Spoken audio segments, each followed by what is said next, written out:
कहानियाँ जो मुस्कान ला दे। सफ़ेद चूहे। नानी को मुझे स्टेशन ले जाकर दिल्ली की ट्रेन में बैठाने का काम केन मामा को सौंपना ही नहीं था। वह स्टेशन तक तो ठीक ले गई, लेकिन मुझे गलत ट्रेन में चढ़ा दिया। उस वक्त मैं 9-10 साल का था और जाड़े की छुट्टियों में कुछ दिन देहरा में अपने नाना नानी के पास बिताने आया था। अब स्कूल खुलने से पहले अपने माता पिता के पास दिल्ली वापस जाने का वक्त आ गया था। नानी ने अपने इकलौते बेटे कैनेथ से कहा, रस्किन को सही डिब्बे में बिठाना। मामा की उम्र तब 20 साल थी। उनकी शादी नहीं हुई थी और वह बेरोजगार थे। नानी ने कहा, और यह जरूर पक्का कर लेना कि उसे बर्थ मिल जाए और उसके पास थर्मस में पीने को पानी रहे। केन मामा ने सभी निर्देशों का पालन किया, यहाँ तक कि वह मेरे लिए एक चॉकलेट बार भी लेकर आए।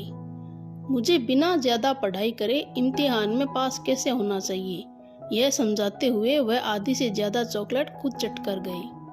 आपको किसी दिन यह रहस्य बताऊंगा। ट्रेन स्टेशन से चल दी और हमने हाथ हिलाकर एक दूसरे को अलविदा कहा। 1 घंटा और 2 छोटे स्टेशन निकल जाने पर मैं यह जानकर परेशान हो गया कि मैं दिल्ली नहीं बल्कि लखनऊ जाने वाली नाइट एक्सप्रेस में बैठा हूँ। गाड़ी 300 मील से ज़्यादा चल चुकी थी। डिब्बे में किसी ने सुझाव दिया कि मैं अगले स्टेशन पर उतर जाऊं। किसी दूसरे ने कहा कि आधी रात को एक अनजान जगह पर इस छोटे से लड़के को उतरना ठीक नहीं होगा। एक अन्य यात्री ने कहा, लखनऊ तक इंतजार करो, उसके बाद अपने माता पिता को टेलीग्राम भेज देना। दूसरे दिन ट्रेन जल्दी सुबह लखनऊ पहुंच गई। एक यात्री मेहरबानी कर मुझे स्टेशन मास्टर के दफ्तर में ले गया। दफ्तर की नेम प्लेट पर लिखा था, mister P.K. Ghosh, station master. मेरी परेशानी सुनने के बाद घोष महाशय ने अपने चश्मे के पीछे से मुझे ऊपर से नीचे तक देखा। वह बोले, हाँ, हम तुम्हारे माता पिता को टेलीग्राम भेज देंगे। मैंने कहा, मेरे पास अभी तक उनका पता नहीं, वे मुझे दिल्ली में मिलने वाले थे। आप देहरा में मेरे नानू को टेलीग्राम भेज दें। ठीक है। उन्हें कुछ शब्द दोहराने की आदत थी। वह बोले, इस बीच मैं तुम्हें अपने घर ले चलकर अपने परिवार से मिलवा दूंगा। घोष महाशय का घर स्टेशन के बिल्कुल पीछे था। उन्होंने अपने बावर्ची से दूध वाली 1 कप मीठी चाय मंगवाई, साथ में 2 रसगुल्ले भी। मुझे उम्मीद है कि तुम्हें रसगुल्ले पसंद होंगे। मैंने कहा, जी हाँ माँ से बहुत शुक्रिया। आओ अब मैं तुम्हें अपना परिवार दिखाता हूँ। वे मेरा हाथ पकड़कर मुझे अपने घर के पीछे एक छत वाले बरामदे में ले गए। मुझे वहाँ एक छोटा सा रेलवे देखकर बड़ा ताज्जुब हुआ। वहाँ स्टेशन, रेलवे के बंगले, सिग्नल बॉक्स भी थे। इसके आगे एक छोटा सा मेला क्षेत्र था, जहाँ झूले, चक्करदार झूले और चरखी पहिए लगे थे। चक्करदार झूलों और चरखियों पर करीब 15-20 सफेद चूहे कूद फांद कर रहे थे।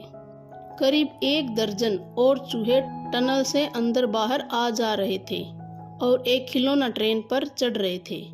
घोष महाशय ने एक बटन दबाया और सफेद चूहों से भरी छोटी सी ट्रेन स्टेशन से चलकर खड़खड़ करती बरामदे के दूसरे कोने तक पहुंच गई।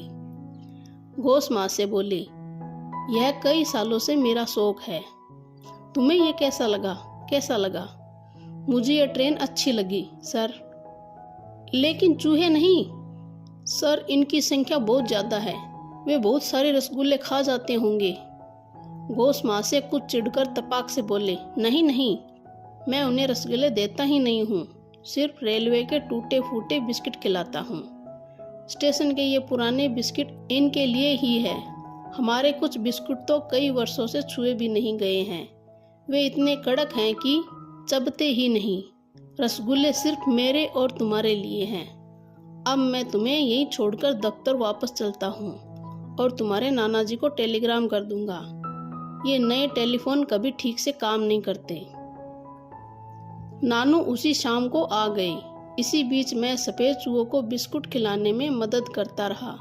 इसके बाद घोष महाशय को खिलौना ट्रेन चलाते देखता रहा। कुछ चूहे ट्रेन पर चढ़ गए, कुछ झूलों तथा चक्करदार झूलों पर मस्ती करते रहे। कुछ चूहे घोष महाशय की जेबों और यूनिफॉर्म में ऊपर नीचे आते जाते रहे। जब तक नानू आए तब तक मैं करीब 1 दर्जन रसगुल्ले गटक कर घोष महाशय के लिविंग रूम में बड़ी सी आराम कुर्सी में सो चुका था। जब मैं उठा तो स्टेशन मास्टर नानू को अपनी सफ़ेद चूहों की छोटी सी रेलवे कॉलोनी दिखा रहे थे। नानू रेलवे से रिटायर हुए थे, लिहाजा उनकी दिलचस्पी खिलौना ट्रेन में ज़्यादा थी। लेकिन उन्होंने चूहों के बारे में कुछ अच्छी बातें कही। उनकी गुलाबी आंखों तथा छोटे छोटे सुंदर पैरों की प्रशंसा की। घोष महाशय खुशी से भर गए और उन्होंने कुछ और रसगुल्ले मंगवाए। जब नानू और मैं उसी रात सही ट्रेन के डिब्बे में बैठ गए तो घोष महाशय अलविदा कहने खिड़की पर आए।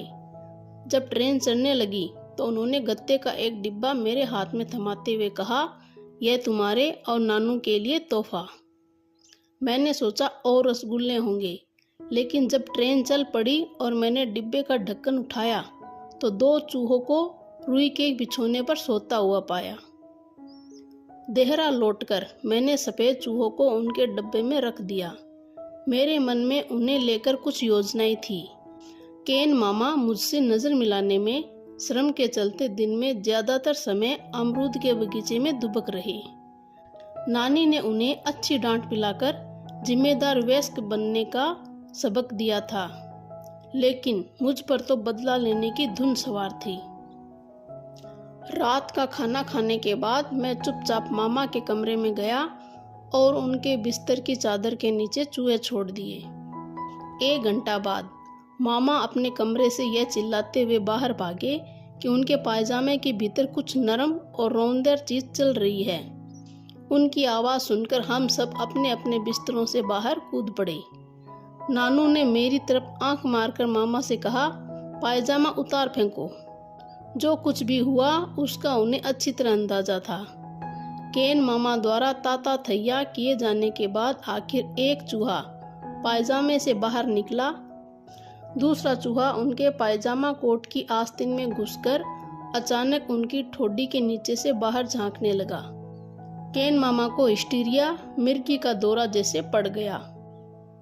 यह मानकर कि उनके कमरे में चूहे ही चूहे भरे हैं, गुलाबी, सफ़ेद और बुरे, वह स्टोर रूम में बंद हो गई और एक पुराने सोफे पर सो गई।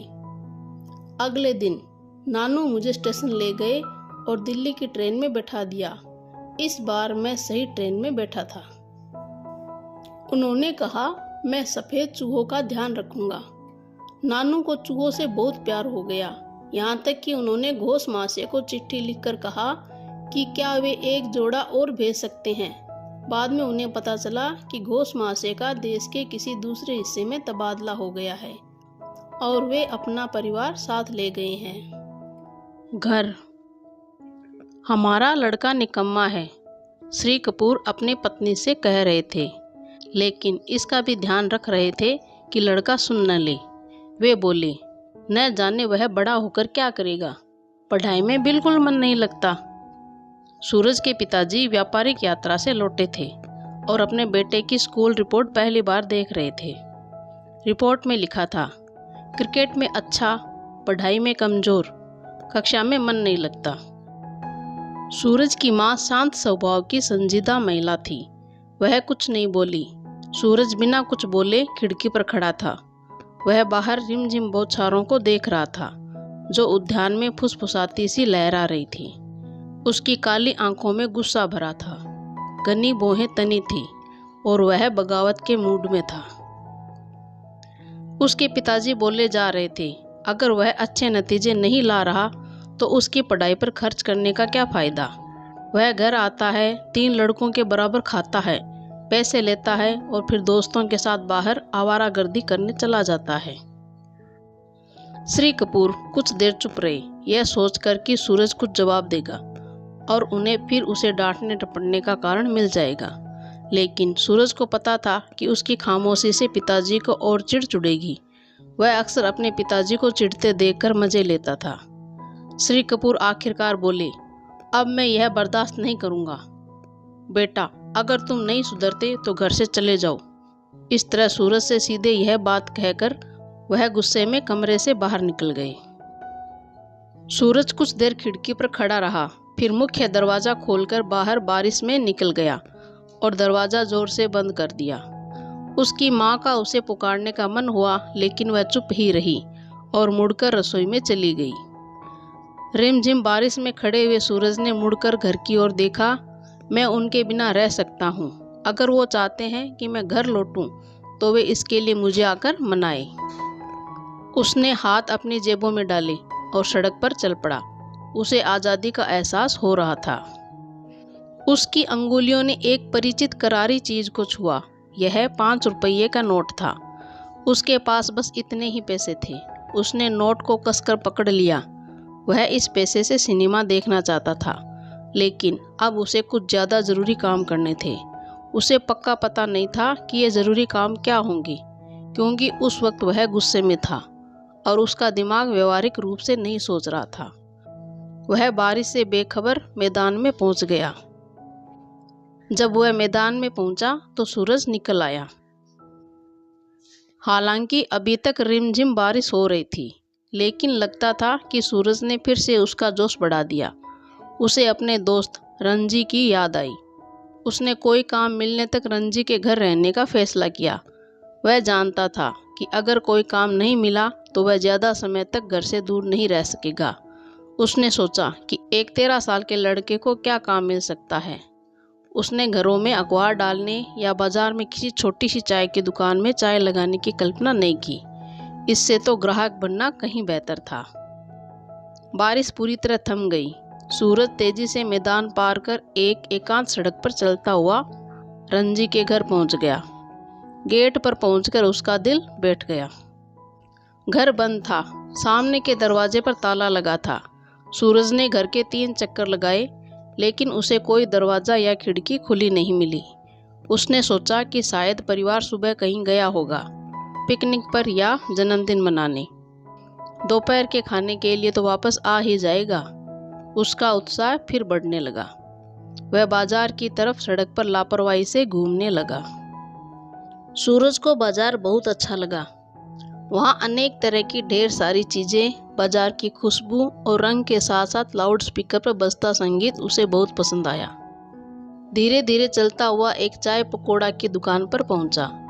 दुकान के भीतर से आ रही भूख बढ़ा देने वाली खुशबू से वह ललचा गया, लेकिन उसने फैसला किया कि वह खाना रंजी के घर खाएगा और पैसे को किसी और चीज़ पर खर्च करेगा।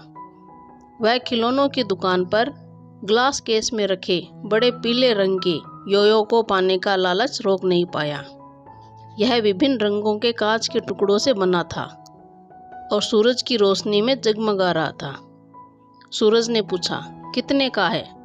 दुकानदार ने कहा, 2 रुपये का, लेकिन तुम्हारे जैसे नियमित ग्राहक को मैं 1 रुपये में ही दे दूंगा। सूरज ने सोचा, यह जरूर पुराना होगा।